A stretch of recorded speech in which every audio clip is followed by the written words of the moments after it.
Welcome back to 5 Minute Smart. Today, we are dissecting a structural earthquake in the global financial system.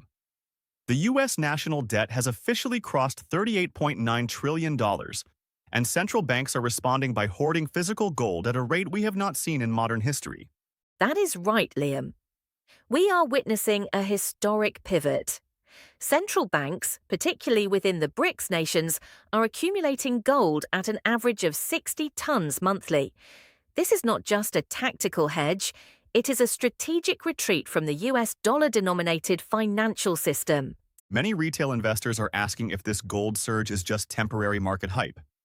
But looking at the numbers, major institutions like Deutsche Bank and UBS are projecting gold to hit $6,000. The driving force here is the weaponization of the reserve currency. After foreign sovereign assets were frozen in recent years, nations realized that holding US debt carries significant counterparty risk. Gold is the only major reserve asset that represents a claim on nothing else. It is the ultimate fire insurance for a debt-laden global economy. In fact, U.S. deficit spending is now on track to exceed $2.4 trillion for the fiscal year. Exactly, Liam. Even with a sharp rise in tariff revenues, the sheer velocity of interest payments on $39 trillion of debt is creating a structural deficit that paper currency printouts simply cannot sustain. So this is the great decoupling of sovereign credit from paper currency. Alice, it is time for our signature segment. What is today's smart-sounding sentence?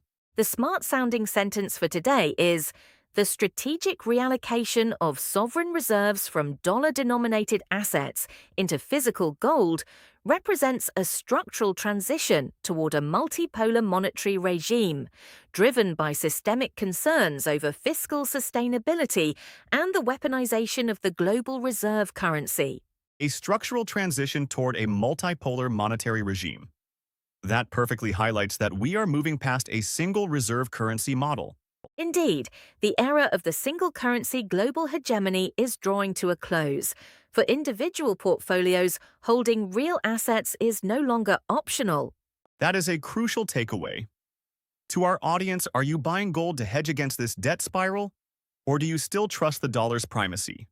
Let us know in the comments. Please hit the subscribe button to stay ahead of these macro and tech trends. If you find our research valuable, consider supporting us through our Ko-fi link in the description. Stay smart, stay ahead. I am Liam. And I am Alice. We will see you tomorrow.